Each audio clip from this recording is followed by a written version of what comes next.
অনেকে আমাদেরকে রিকোয়েস্ট করেছেন যেন আমরা দেখাই আপনাদের ফিচার ফোন, মানে যেগুলো জাভা ফিচার ফোন, সেই ফোনগুলোর জন্য জাভা অ্যাপ্লিকেশন আপনারা কিভাবে ডাউনলোড করবেন এবং সেটা কিভাবে ইনস্টল করবেন, কিভাবে ব্যবহার করবেন, এই বিষয়ে অনেকেই প্রশ্ন করেন। আসলে অনেকেই জানেন না, জাভা ফিচার ফোন ইউজ করেন অথচ এই ফিচারগুলো ইউজ করতে পারেন না।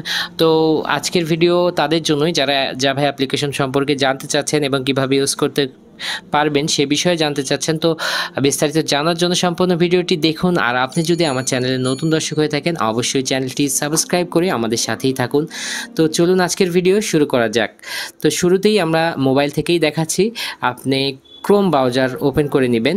তো এখান থেকে ব্রাউজারে গিয়ে আপনি গুগল লিখতে পারেন, GOOGLE google.com। এখানে যদি আপনারা google.com সার্চ করেন সেক্ষেত্রে গুগলের যে উইন্ডোটি আছে ওপেন হবে। তো এখানে আমরা লিখছি হচ্ছে আমরা ধরুন কোরআন অ্যাপ্লিকেশন ডাউনলোড করব। তাহলে কোরআন অ্যাপ্লিকেশনের জন্য কি URAN Java apps, Java apps, ঠিক আছে। তো আমরা এটা সার্চ করলাম, দেখতে পাচ্ছেন আল কোরআন জাভা সিম্ফনি অ্যাপস, বিভিন্ন লিঙ্ক কিন্তু ওপেন হচ্ছে। দেখতে পাচ্ছেন যে এখানে কিন্তু এই যে ফ্রি ডাউনলোড করুন কোরআন অডিওর জন্য জাভা অ্যাপস। তো আপনাদের প্রয়োজন মতো আপনারা কিন্তু এখান থেকে ডাউনলোড করে নিতে পারবেন। তো সেক্ষেত্রে আমরা যদি কোনোটা ডাউনলোড করতে যাই, তো আমরা যে কোনো একটি লিঙ্কে প্রবেশ করব। দেখতে পাচ্ছেন এখানে অ্যান্ড্রয়েড অ্যাপ। তো এখানে কিন্তু আমরা জাভা অ্যাপটি ডাউনলোড করব। তো অ্যাপস ডাউনলোড করুন, এখানে ক্লিক করলাম। ডাউনলোডের জন্য ডাউনলোড কিন্তু দেওয়া হয়েছে। তো আমরা ডাউনলোড ক্লিক করার পর দেখতে পাচ্ছেন যে ডাউনলোড হয়ে গেল। আমরা যদি ওপেন করি সেক্ষেত্রে দেখতে পাচ্ছেন আল কোরআন অ্যাপসটি কিন্তু ডাউনলোড হয়ে গেছে, যার ফাইল। তো আমরা এটা আগে করব না, আরও দু একটি অ্যাপস যেগুলো আমাদের প্রয়োজন সেগুলো কিন্তু এখান থেকে ডাউনলোড করে নেব। তো দেখতে পাচ্ছেন আরেকটি উইন্ডো ওপেন হয়েছে। তো এখানে কিন্তু আরও অনেক অ্যাপস আছে জাভা, দেখতে পাচ্ছেন এখানে ইংরেজি অনুবাদের সঙ্গে সম্পূর্ণ কোরআন। তো এইখানে কিন্তু অনেকগুলো জাভা অ্যাপস দেওয়া হয়েছে। দেখতে পাচ্ছেন কোরআন পাঠ আরবি, তারপরে ডিকশনারি, এখানে দেখতে পাচ্ছেন আমেরিকান ইংলিশ ডিকশনারি, এগুলো কিন্তু সবই জাভা। তো সেক্ষেত্রে আপনারা খুবই ইজিভাবে ডাউনলোড করতে পারবেন। আমরা এগুলো কিন্তু ডাউনলোড করে দেখিয়ে দিচ্ছি আপনাদের কিভাবে ডাউনলোড করবেন। এরপরে ফোনে নিয়ে গিয়ে কিন্তু আমরা ইনস্টল করে দেখিয়ে দেবো ইনশাআল্লাহ। তো দেখতে পাচ্ছেন যে এখানে ক্লিক করার পর কিন্তু আমরা অটোমেটিক ডাউনলোড লিঙ্ক পেয়ে যাব। দেখতে পাচ্ছেন যে আমরা লিঙ্কটি পেয়ে গেছি, কাঙ্ক্ষিত লিঙ্কটি। এখন আমরা ডাউনলোড করে দিলাম। এটা ডাউনলোড করা কিন্তু খুবই ইজি।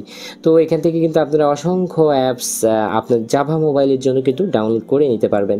তো ডাউনলোডের মূলত এই ছিল পদ্ধতি। তো বিভিন্ন গেমসও কিন্তু আপনারা ডাউনলোড করে নিতে পারবেন। আমরা শুধু কোরআন দিয়েছি। তো জাভা অ্যাপস এখানে কিন্তু আমরা E2B বা E2B মানে ইংলিশ টু বাংলা ডিকশনারি কিন্তু আপনারা এখান থেকে পেয়ে যাবেন জাভা অ্যাপ্লিকেশন। এটিও অনেক প্রয়োজনীয় একটি অ্যাপস। তো আমরা এখানে E2B যে ডিকশনারিটি আছে এখান থেকে ডাউনলোড করে নিচ্ছি। দেখতে পাচ্ছেন এটা কিন্তু কাঙ্ক্ষিত, বিনামূল্যে আপনারা এখান থেকে ডাউনলোড করতে পারবেন। তো আমরা এখানে ক্লিক করার মাধ্যমে ডাউনলোড করে নিচ্ছি অ্যাপসটি। তো দেখতে পাচ্ছেন ফ্রি ডাউনলোডের জন্য এখানে ক্লিক করুন। তো আমরা ক্লিক করলাম, আমরা পেয়ে গেছি কাঙ্ক্ষিত E2B ডিকশনারিটি। এই ছিল মূলত ডাউনলোড করার প্রক্রিয়া। আপনারা বুঝলেন যে কিভাবে আপনাদের প্রয়োজনীয় সফটওয়্যারটি আপনারা নেট থেকে ডাউনলোড করবেন খুবই ইজিভাবে। তো আসলে আমরা দেখাবো কিভাবে আপনারা জাভা অ্যাপস ইনস্টল করবেন বিভিন্ন জাভা মোবাইলে। আমি আপনাদের শুরুতেই দেখিয়ে নিয়েছি কিভাবে আপনারা এই জাভা অ্যাপসগুলো ডাউনলোড করবেন। তো সেক্ষেত্রে দেখতে পাচ্ছেন এখানে জাভা সেটিং। তো এখানে সেটিংয়ের মধ্যে আসলে এর বিভিন্ন বিষয় এখানে আছে, এগুলো গুরুত্বপূর্ণ নয়। তো লিস্টের মধ্যে দেখতে পাচ্ছেন যে আমি শুধুমাত্র মেমোরি কার্ডে কিছু অ্যাপস রেখেছি। তো দেখতে পাচ্ছেন আমরা এসডি কার্ড লাগিয়ে নিয়েছি এই ফোনটিতে, এবং ফাইল ম্যানেজারের মধ্যে গেলে দেখতে পাচ্ছেন যে মেমোরি কার্ড এখানে শো করছে, 8GB মেমোরি কার্ড লাগিয়ে নিয়েছি। তো সেক্ষেত্রে মেমোরি কার্ডের মধ্যে ওপেন করলে দেখতে পাচ্ছেন যে কিছু অ্যাপস জাভা অ্যাপস লিখে আমি এখানে সেভ করে নিয়েছি। তো কিছু অ্যাপস এখানে আছে, আমি কিন্তু আর কিছুই করিনি, শুধুমাত্র এখানে রেখেছি। তো সেক্ষেত্রে তারপরে আমরা যদি জাভার মধ্যে আসি, এখানে দেখতে পাচ্ছেন জাভা অ্যাপ্লিকেশন। তো এখানের মধ্যে আসলে দেখতে পাচ্ছেন জাভা লিস্ট। তো সেক্ষেত্রে কিন্তু অটোমেটিক পেয়ে গেছে, কিছুই করা লাগেনি আমাদের। আমরা শুরুতেই একটু ডিকশনারিটি বের করে নিব। দেখতে পাচ্ছেন খুবই সিম্পলি বের হয়ে গেল ডিকশনারি। আপনারা কিন্তু এখান থেকে ইউজ করতে পারবেন। অনেকেই আমাকে বারবার মানে এই প্রশ্নটা করেন আপনারা যে জাভা অ্যাপস কীভাবে আমরা ডাউনলোড করব, কিভাবে আমরা ইনস্টল করব, কিভাবে আমরা ইউজ করব। তো সেক্ষেত্রে আপনাদের এই সমস্যার সমাধান কিন্তু আপনারা পেয়ে যাচ্ছেন আজকে। আমি কিন্তু বিস্তারিত দেখানোর চেষ্টা করলাম, এইভাবেই সিম্পলি আপনারা পেয়ে যাবেন। দেখতে পাচ্ছেন যে এখানে বাংলা একটি ডিকশনারি এখানে দেওয়া হয়েছে, থিমস ইচ্ছা করলে চেঞ্জ করতে পারছেন আপনারা। খুবই সুবিধাজনক অ্যাপস, আপনারা এই সিম্পলি একটি সেটে ইউজ করতে পারছেন। এবং এখানে দেখতে পাচ্ছেন যে আরও কিছু পকেট কোরান, তো সেক্ষেত্রে কিন্তু খুবই ইজিভাবে আপনারা এই ফোনটি মানে এই জাভা অ্যাপসগুলো ইউজ করতে পারছেন। তো সেক্ষেত্রে দেখতে পাচ্ছেন বাংলা কোরআন এটা। তো এইরকম একটা ছোট্ট ফোনে এইরকম সুন্দরভাবে জাভা অ্যাপ্লিকেশনগুলো আপনারা ইউজ করতে পারছেন, এটা কিন্তু বেশ ভালো একটু বিষয় ছিল।